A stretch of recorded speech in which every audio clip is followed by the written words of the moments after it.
Hi అండి, అందరికీ నమస్తే. నా పేరు వాగ్దేవి. ఇది వచ్చేసరికి రజనీగంధ. ఇదేంటే లిల్లీలోని ఒక ముద్దగా పోస్తుందండి. ఒక 3 పెటల్స్ లాగా లేయర్స్ లాగా వస్తుంది. చూడండి ఎంత బంచ్ లాగా ఎంత బాగా చక్కగా పూసిందో, ఎంత బాగుందో. స్మెల్ కూడా వస్తుందండి రజనీగంధ. సో నా గార్డెన్లో స్పెషల్ ఇది. ఇది ఒక మేడం షేర్ చేశారు. ఈ చామంతి మొక్క కూడా ఒక మేడం షేర్ చేశారండి. ఈ చామంతి మొక్క 3 years అవుతుంది నేను వేసి. చక్కగా బ్లూమింగ్ అవుతుంది. నాటు వెరైటీ. నా దగ్గర ఒక 7 to 8 టైప్స్ అయితే ఉన్నాయి చామంతి. సో ఇది వచ్చేసరికి రెడ్ కనకాంబరం. ఇది ఒక మేడం నాకు గిఫ్ట్గా ఇచ్చారు, ఫ్రెండ్ అనమాట. సో ఇది కూడా చక్కగా నేను ఒక 4 మొక్కలు చేసుకున్నాను. సీడ్స్ వీటికి వస్తాయి, బట్ సీడ్స్ ఏంటంటే చాలా కష్టం జర్మినేషన్ అవ్వడం. మనం వేస్తే ఇవి జర్మినేషన్ అవ్వవు, వాటంలో పడితేనే జర్మినేషన్ అవుతుంది. ఇది వచ్చేసరికి వైట్ డిసెంబర్. ఇది నాకు మంగమణి ఆంటీ ఇచ్చారు స్టెమ్ కటింగ్.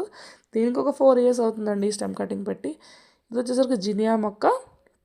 ఇది నాకు మేరీరత్నం ఆంటీ ఇచ్చారు.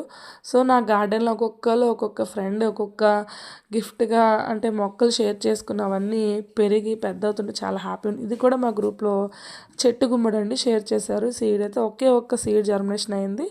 సో వెయిట్ చేస్తున్నాను ఎప్పుడు వస్తుందా అని. సో ఇది వచ్చేసరికి బిళ్ళ గన్నేరు. లాస్ట్ టైం మీరు నా వీడియోలో చూసుంటారు. దీనికి వచ్చేసరికి 2 years అయిపోతుందండి. ఇది టమాటో స్పెషల్ ఏంటంటే ఇది అప్పారావు సార్ పంపించారు హ్యాపీ గార్డెన్స్ నుంచి. ఇది కూడా చాలా రేర్ టమాటో. చూడాలి ఎప్పుడవుతుందా తయారవుతుందో చూస్తున్నాను. ఇది వచ్చేసరికి చైనీస్ క్యాబేజీ. ఇది సాప్లింగ్స్ పెట్టుకున్నాను, చాలా బాగుంటుంది. ఇది కూడా మా సలాడ్స్లో తింటాం కదా చైనీస్ క్యాబేజీ. ఇది వచ్చేసరికి మేరీరత్నం అంటే ఇచ్చారండి, రెడ్ గోంగూర. ఇది క్యాప్సికమ్ మొక్క.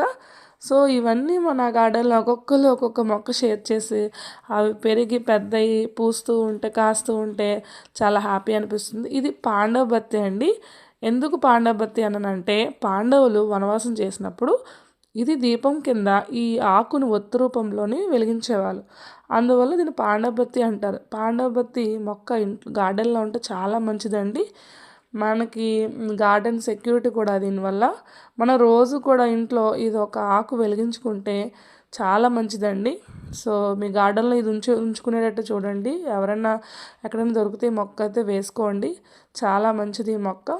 మంచి స్మెల్ వస్తుంది ఈ మొక్క అయితే. సో నా గార్డెన్ అలా తిరుగుతూ ఉంటే ఒక్కొక్క మొక్క చూస్తుంటే చాలా రిలాక్స్గా చాలా హ్యాపీగా ఉంటుంది. ఈ చిక్కుడుకాయ విజయవాడ చిక్కుడుకాయ అనమాట, కనుపు చిక్కుడు. ఈ చిక్కుడు చెట్టుకి అయితే ఓనర్ అయితే మా మమ్మీ అండి. ఎందుకంటే మా మమ్మీ ఓనర్ అని అంటే తను ఈ విత్తనాలు చాలా జాగ్రత్తగా దాచుకొని ఈ విత్తనాలు అయితే పెట్టుకుంటారు. సో అందుకే మా మమ్మీ ఓనర్ అన్నాను అనమాట. సో ఇది చాలా ఇప్పుడు దగ్గర 10 కేజీల వరకు కాయలు కాస్తుందండి. చూడండి ప్రతి ఆకు దగ్గర గుత్తులుగా ఎంత చక్కగా పోస్తుందో. చాలా టేస్టీగా ఉంటుందండి, చాలా బాగుంటుంది ఈ కూర అయితే కనుక. సో మన గార్డెన్లో మన కాయగూరలు తెంపుకొని వండుకుంటే చాలా టేస్టీగా ఉంటుంది. Thank you for watching.